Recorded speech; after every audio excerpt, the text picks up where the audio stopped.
I brought friends with me, y'all. And I want to tell you about my friends and get into this fireside chat. So to the immediate left of me, I have President Ted Carter of The Ohio State University. So let's give him a warm welcome. Let me tell you a little bit of fun facts that I just learned. So President Carter is our 17th president, and he joined us on January 1st, 2024. So he just joined us not too long ago. He came to us after serving as president of the University of Nebraska system. But if you think our president is just a basic academic president, no, let me tell you, he's fabulous, okay? President Carter led the U.S. Naval Academy as its longest continuously serving superintendent since the Civil War. Okay, yeah, I think that deserves a round. We have a legend right here in Ohio. He also served as president of the U.S. Naval War College in Newport, Rhode Island. He is a retired vice admiral with 38 years of service and has logged more than 6,300 flying hours. With a bachelor's degree in physics and oceanography from the U.S. Naval Academy, he also played ice hockey for 4 years and served as team captain. So welcome again, our president, President Carter.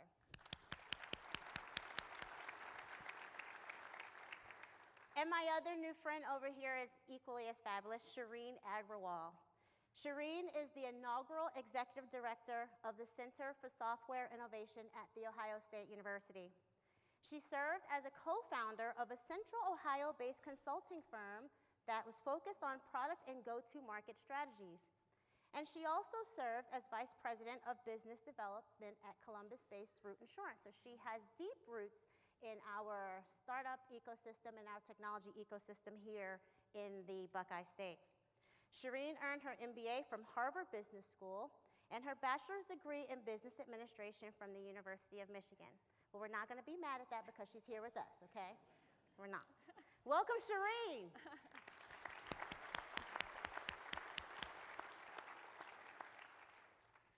So, friends, you know, we just heard an amazing intro by Chris.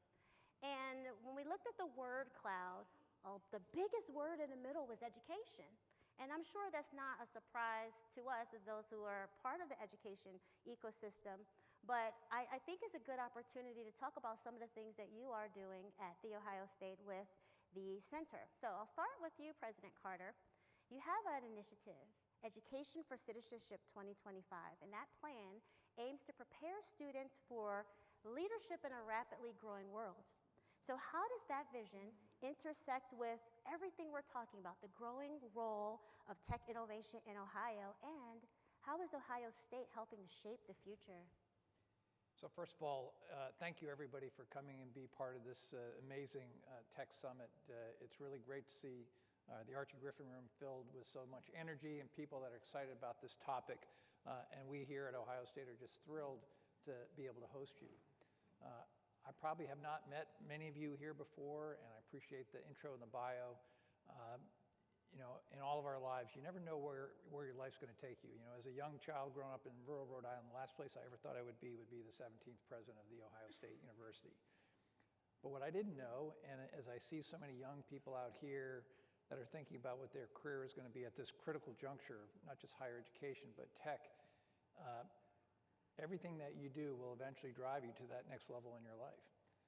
When I graduated the Naval Academy well over 40 years ago, you know, I started to become an operator. And at the very beginnings of what would become some of the topics that we're talking about here today. I mean, I flew in fighter jets for almost all of my 38 years in the Navy, but I got to see through 3 very distinct chapters of fighter jets that are not unlike the tech development of our nation. I mean, I flew in the F-4 Phantom in the early 1980s. I actually went to Top Gun in the Phantom right while they were filming the Top Gun movie. That was an analog jet, completely analog, very little digital in that. And then I transitioned to the F-14 Tomcat, which was the beginning of a digital fighter jet that would eventually become almost all completely digital. And then I went to that high-tech jet, the F-18 Super Hornet, which is a movie featured in the new Top Gun Maverick movie.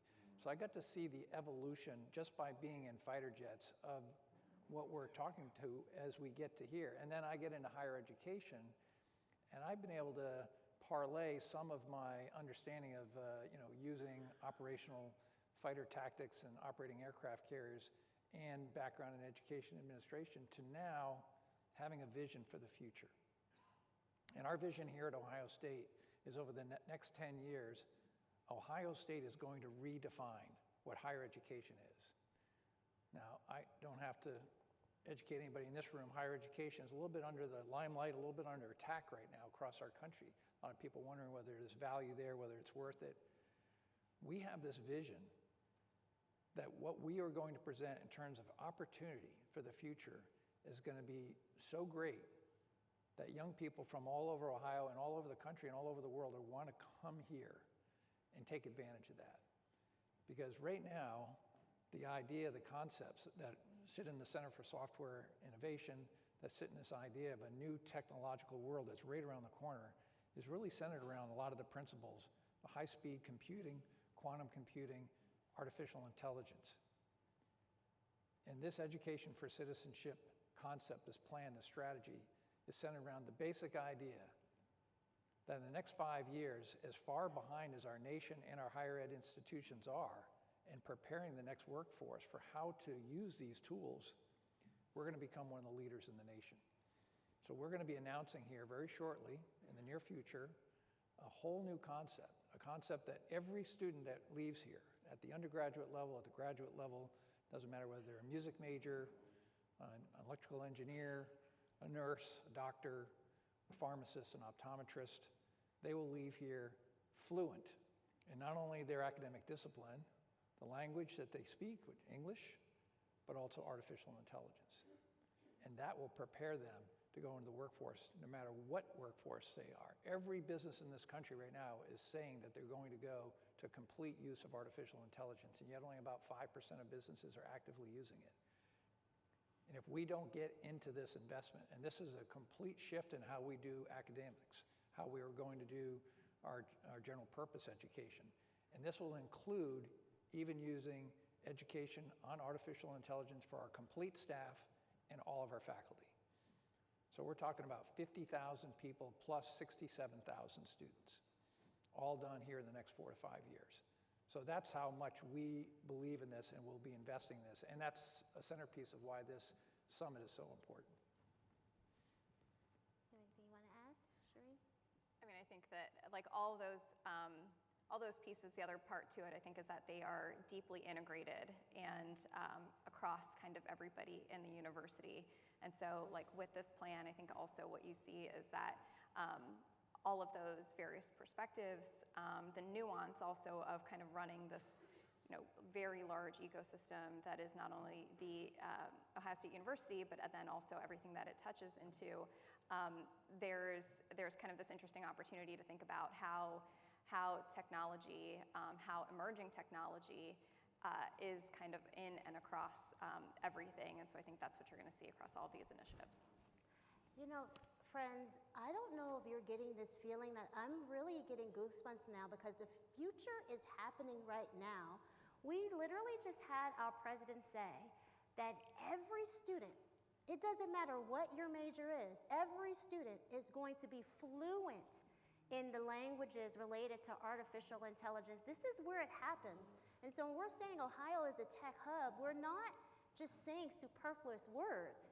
It's really happening right now. So I'm just so thrilled to hear you say that, President. Shereen, we'll talk a little bit about the center. The Center for Software Innovation is building a national model for experiential learning and tech education.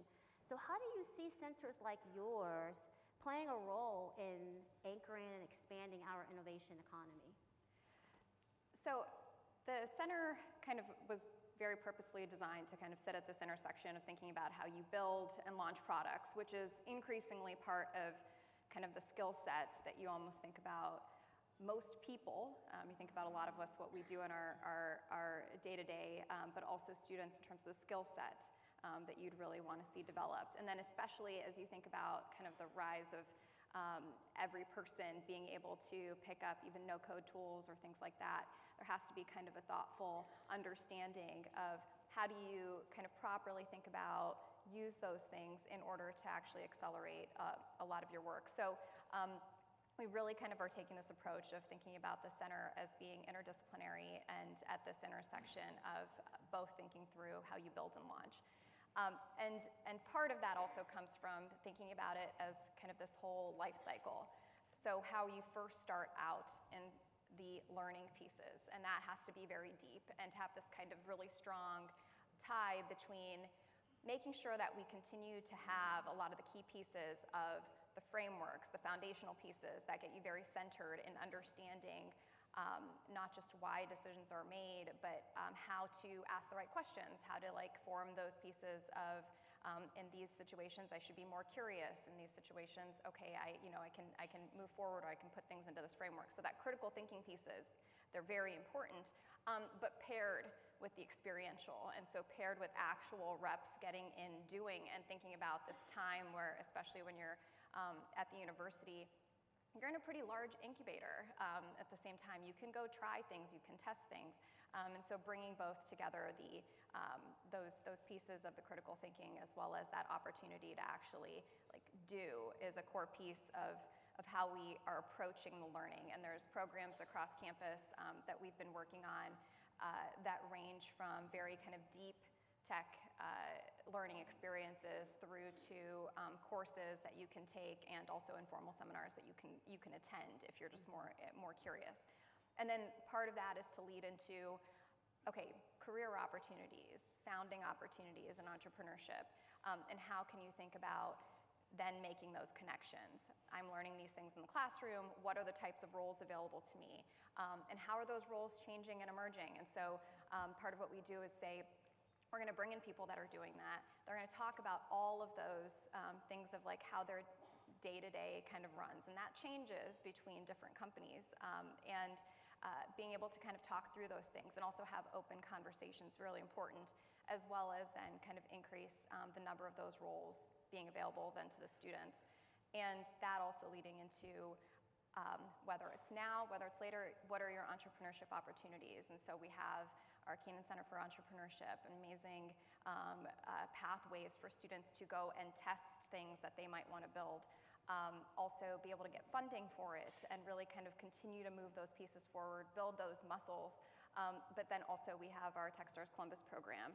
And that is like, if you are kind of able to get to some of those early pieces of traction, great, you have continued ramps. And then that also ramps into so much of what everybody in this room is also bringing to the table, the broader ecosystem in terms of whether it's funding or incubation or other types of opportunities. But I'll say like one of the kind of key pieces across all of this, as you kind of think about those pieces as being the life cycle, is that it's all underpinned by community. At the end of the day, one of the things that I think has been just a huge kind of interesting piece is that you have to get everybody in and around each other, able to know each other. Obviously, days like today are a huge portion, a huge component of that. And knowing when you can call somebody, that person that can be an advisor, a mentor, first employee, first check, all of those pieces. And so getting people together to know each other, we think about just kind of how large and expansive everybody's kind of knowledge set in this region is and in the state. And in addition to that, we have all of these people that have also, they are alums, there are people that have strong Ohio ties, but they are, they might not live here anymore, but they are all willing to be this phone call away. And so part of really what we're taking on is like the role of also the center is to be able to be this connection point to bring everybody centrally kind of back to say, hey, like, here's what's going on, here's the ways that you can get plugged in, kind of be part of that. And so as like we've done a lot of the pieces around where we've had speakers, we have our Construct conference in the fall, really kind of like bringing together and highlighting those people and those stories. I think that does a couple of things. It helps to continue and everything that OhioX is doing, and there's so many initiatives across the state, but continuing to build those pieces of community, and it can be biggest kind of underpinning piece of how we can continue to build out this kind of innovation ecosystem from the university's perspective. Yeah, it seems like the center is a natural mobilization of what the president's plans are. And it's so heartwarming and encouraging to see that you actually have an actionable arm that is acting on the vision for everyone to have access to being able to participate in emerging technologies and from the beginning of learning it through entrepreneurial efforts, jobs, training, and the like. And I think part of that is with the president, there is this like kind of permission and encouragement of experiment. We have to try things, right? Everything is changing, the modalities of how you have to think about these pieces being delivered. They're not gonna look the same as they have. What experiential learning means can also like really be nuanced and change. And even going back to that piece about like being fluent as it relates to AI, that is a really true acknowledgement of the fact that that is a huge collaboration across everyone, not only across campus, but that is then a partnership of what are the handoff points from K through 12? Where does that baton kind of get shared, and then where do you take it from there back to industry? So a huge piece of this has to be really deep collaboration. Yeah, that leads to my next question. What do you need from us in the room, right? You're talking about the community going beyond the borders of The Ohio State University, and we know we need workforce collaboration. So how do you see us collaborating with you all, and how does that lead to continued innovation in the state? So maybe I can start a little bit here, and then I'll let Shereen pick up and probably give some detail here. But you know, there's a couple things that I hope you get out of this fireside chat and just this whole experience today, and as the audience, and that is to be inspired, to be involved, as Shereen was just talking about, to get into the experiential, and not be afraid about the mistake. I mean, this is this idea of innovation and the entrepreneurial spirit for which we have all those pieces and parts here right now at a great resource called The Ohio State University. We just announced this past March a collaboration with the OpenAI and the next generation of AI, this new program that's bringing the top 15 research universities in the world. And we're talking about MIT, Duke, Oxford, and Ohio State. That's going to come with resources. It's going to come with interconnectivity, and our students and our faculty will be able to be involved in that. And you know, it's more than just, you know, as I sit here and I reflect back on my background, and I'm sometimes still amazed that I get to talk about some of these things. And these are not things that you necessarily see on a Wikipedia page or in the news, you know. But as I talked about flying that analog jet, the F-4 Phantom, in the winter of 1984, we brought out some test pilots to the USS Midway. That was a World War II built aircraft carrier. We were off the coast of Japan flying. And we actually put in the nose of the F-4 Phantom some new gear. And this is like this total innovative idea at that era that we were going to take, you know, a Vietnam era fighter jet, land it on the flight deck of the Midway, and have the pilot not touch the stick or the controls, and do landings for the first time completely done remotely.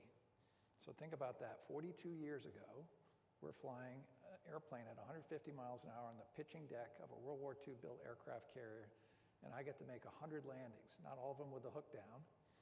A lot of them are touch and goes, and some of the wildest landings I've ever had in my life. And that entrepreneurial spirit to try that in a life and death type of situation.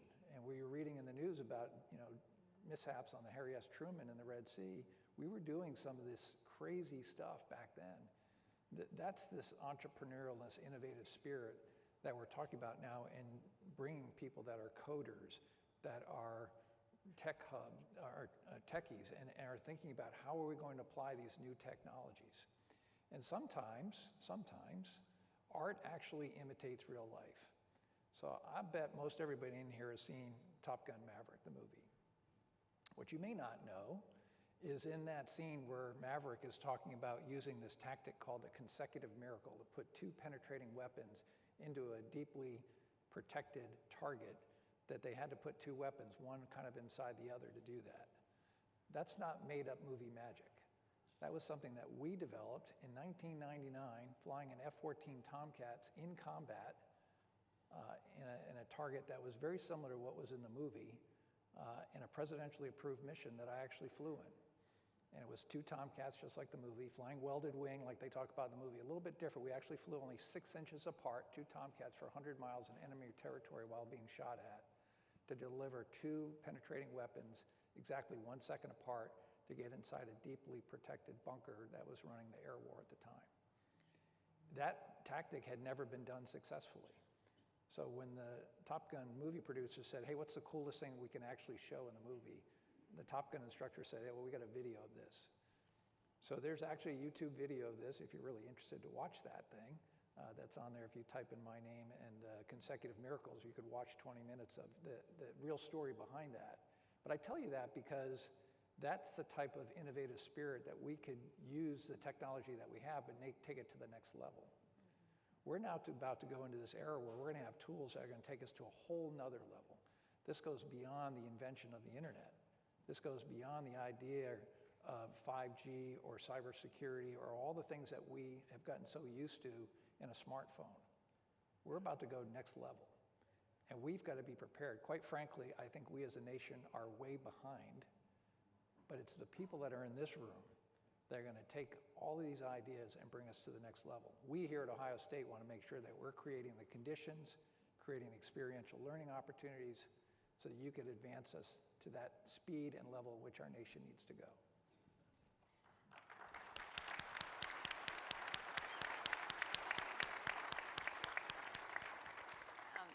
I don't know how to add on to that.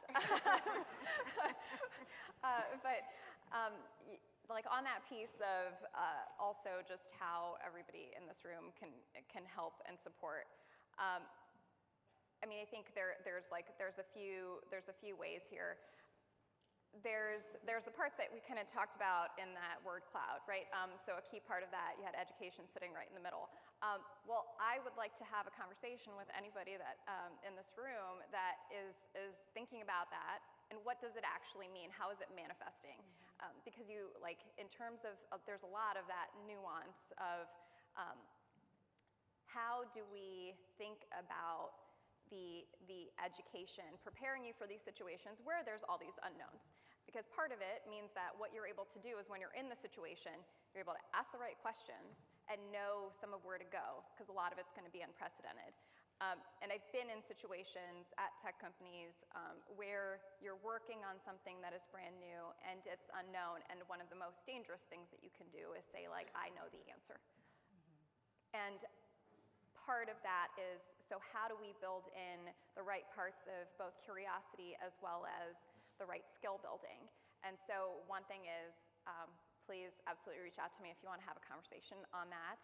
Would love to talk more about that too, what you're seeing. The other parts are, we have like very much an open door in so many parts of the university to come in, please mentor, please advise, provide like real feedback on a lot of the like increasing project-based work that we're doing across campus. There are students sitting right there at table 11 that lead our OHIO org. And as an example, they have their hackathon each year. This year it'll be October 25th. And over 1,400 students are gathered here. It's a pretty amazing site. I know that many of you have participated, you've mentored. Please continue to do that.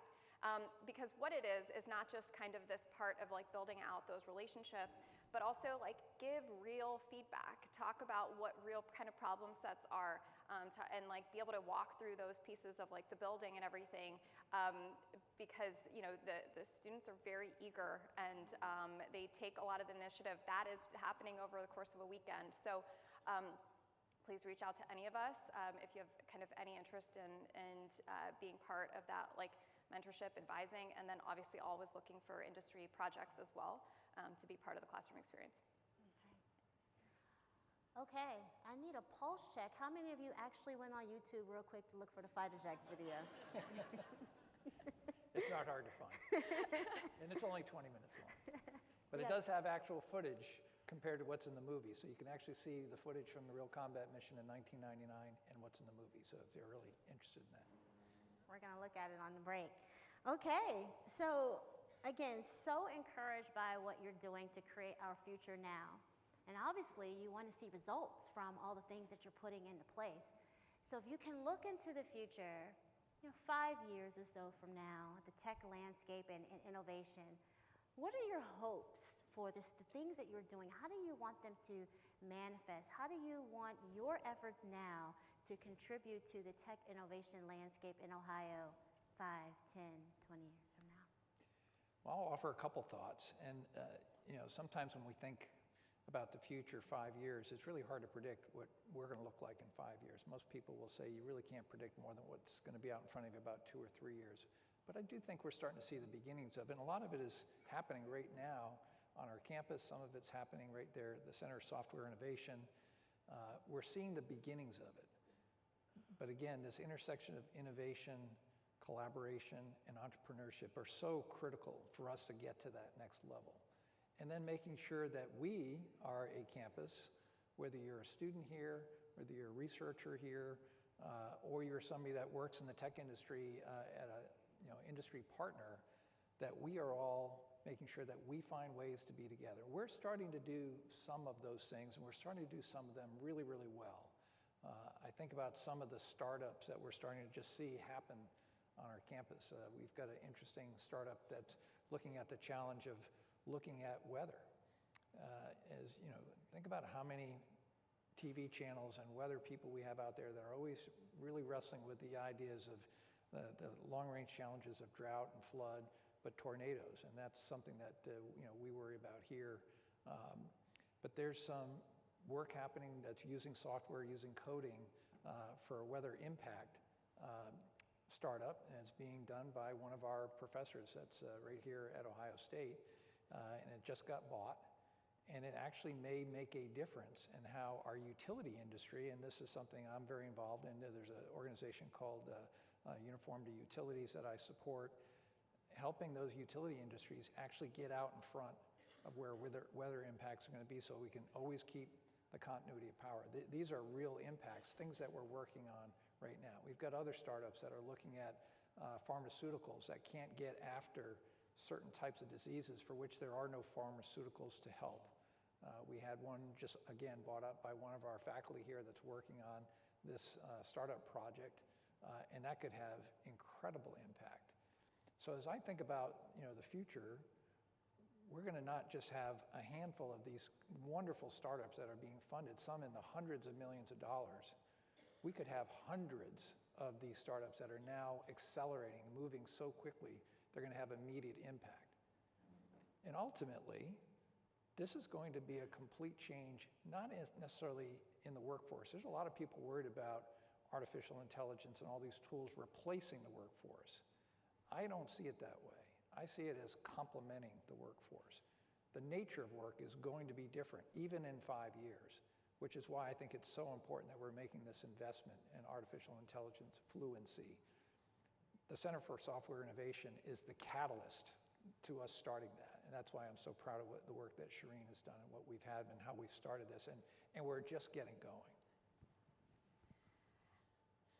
So I think to add on to all those pieces, with all of those things, there's so much already going on. You can see that in this room. So many of us know those stories. When Chris was up here and he pointed to all those headlines, I still remember last year looking at those headlines, and when you see them all at one time, you're like, whoa. And I did see them as they launch and kind of go out there, but you think about just kind of everything President Carter just mentioned too. We have a ton of stories. We also have a ton of assets kind of around. We have incredible people that are doing all of this amazing work. We are raising money for lots of ventures. We're testing out kind of totally new technology, and we're doing it in this very authentic way, like a way that's very authentic to Ohio. And I think one of the biggest things, if you're asking kind of what do those markers of success look like, part of it is that everybody that has a, is in Ohio, has a strong tie to Ohio, can tell those stories and can be those kind of ambassadors for every piece of it. Because I think that is so important in kind of helping to, shape also the image and the identity of how it relates to Ohio and tech. And so part of it is really just like find a couple of the talking points that you know are going to be authentic to you, and go into every conversation that you're talking about to somebody, whether they're in Ohio, they're outside, and they just kind of know, all right, as it relates to what our story is as tech, as kind of helping and accelerating things moving forward, what are some of the big wins that we have? What are the assets that we have? Like, just be able to kind of, rattle them off. I think it's so important. And so part of it, in terms of what I see like that, that a lot of our efforts will be successful, is that it'll be, continue to be globally recognized, but like these stories will be things that anybody across the globe is like, oh, I know that, I heard that too. I know that piece of the story. And I think part of that just comes from one of the most amazing things about our fabric here is that you look across this room, you look at that diagram that had that full intersection of everybody working together. That is the magic of how things happen here. And that piece of collaboration is so important. I think about like when we even kind of set out this statement of like the strongest community of builders. Those are all very like active words of why we started to think about like how can the center of the university be part of creating that. That comes from people knowing that each other are there, what they can go to each other for. It comes from size, which we have, and that everybody kind of picks up the phone, is willing to have each other's back, is like willing to have the conversation. Those pieces are really important, and then really taking the active parts of the doing. And I think that is what also makes Ohio so incredibly special, is however we do this, continue for it to be authentic to us. But one of the things that I think a lot of people feel is we will pick up the phone for each other. And if we continue to kind of do that, the visibility of it, this idea that it's like everybody wants to be part of that. That's like it's the most sought after community. That's like who I think we can continue to grow in being. Do you have any support beyond Ohio? So are you seeing any of your counterpart universities going on similar initiatives? Are there any coalitions that you're all helping each other along the way? Absolutely. Obviously, we are part of the Big Ten Academic Consortium. That's a powerful organization of 18 universities, 17 of which are in the American Association of Universities, the best research universities in the world. So yes, there are. But the truth is everybody's taking a slightly different approach to it. Our resources and what we do through all of our research and our libraries are all interconnected, so that's a special resource. And I would just say that as we're thinking through this next chapter in innovation and digital transformation, we're also going through that. We're learning from each other. Our Office of Technology and Digital Innovation is that tech hub that all of our IT systems work through. It's really important. It's huge here. We're looking at how we transform right now, just as we're talking about artificial intelligence fluency. We have some courseware through there that are offered to help every student, every faculty, every person get a credit through what's offered on there, something that will make everybody better digitally informed.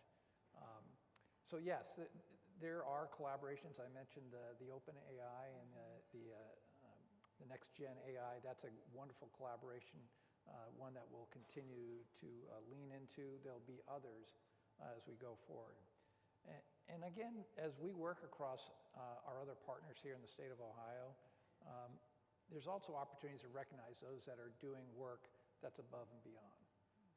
So Dr. Sanjay Krishna is one of our professors here. I think he's in our engineering department.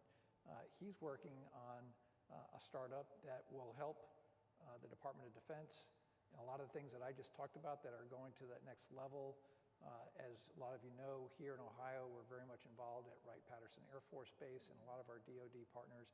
He's doing amazing work in a new startup that, again, will cut across not just Ohio State, but many other institutions here in the state. And we just awarded him with our Ohio State Innovator of the Year award. So there's a shining example of somebody that is working not only across industry, but for our nation.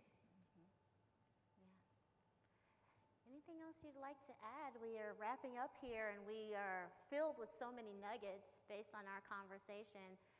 What last minute things should we know? Anything else? So first, I want to go kind of back to that piece of if there has ever been a time where you're like, oh, I have an interest in getting involved, very much there's that kind of open door piece, and we would love to kind of ensure that you are getting plugged in. And there's so many different areas of where of where that work is happening. So I think that's a really big piece. The other parts are as everybody is kind of going through and figuring out like what does the future look like as it relates to AI, and there's so many pieces of emerging technology. Like a lot of those questions that you might be asking, we'd love to hear those and be part of those too. I think about, like you were asking about the what are the collaborations across universities. I think increasingly there's active, obviously, collaboration across a lot of the universities. We talk a lot about different models, what are things that are working, and what things aren't. But then there's also like there's other partners and other models that we're looking at too, because again, everything is kind of changing, and there's this like very interesting intersection of how you'll even see within industry. There's larger parts of like upskilling and learning and different types of pedagogy that's going into that. You kind of see all of these models shifting, and so I think the more that we're able to have those pieces of open conversation with each other, those can be beneficial all around. I wouldn't mind finish talking just about a little bit about the future of higher education writ large. I mean, this is a strong centerpiece to it. If you were to take a poll of the American public today, right now, you'd find that only 2 out of 3 Americans have some faith in higher ed, that they've lost some faith. That's not a good polling number. Most Americans would say they're not sure what research is doing at the top research universities across the country for them, whether they live in rural America or in a metropolitan city. This university is going to be the answer to that. Because what we're talking about here is we're talking about the future of artificial intelligence and digital innovation can't happen by you getting homeschooled at either the graduate or undergraduate level. I mean, we could create an artificial intelligence courseware today that would give you a full undergraduate degree. We could produce that in probably some number of weeks. There's some people already working on that. But as Shereen and I have been talking about here, the reason you want to come to a place like Ohio State is the experiential. You can't enjoy that entrepreneurship without getting your hands into it, without being in a place that will give you the resources and the collaboration with industry in downtown here in Central Ohio. You can't do that without actually being in person to do it. And that's going to be the value of higher education going in the future. It's going to be the reason why people will still want to come to a place like The Ohio State University. And yes, we'll still have a very diversified portfolio of academic offerings. They won't just be in the tech STEM world, but everything that we do, from agriculture to medicine to science to the liberal arts to the arts, are all going to have a tech edge to them. And we have to be willing to embrace that, but also bring the entrepreneurial spirit, which is what our whole nation was founded under. It has to come to a place like Ohio State and prosper. So we're excited about the future. We're very fortunate that we're strong enough financially that all these things that we've talked about today, we are going to do and invest in ourselves. These are not going to come from federal dollars. We may have some help from private industry. But again, this is how we create opportunity for the future. And I'm just so thankful that you all came here to show interest in this. And the biggest benefit that you all get out of this conference is the chance to collaborate and learn from each other. So again, thank you for being here with us today. Go Buckeyes. Thank you. Perfect. Thank you both for being here today and sharing your vision for the future. We're looking forward to having you back and seeing what some updates are and how things are going. Thank you. Thank you. Thank you, everybody.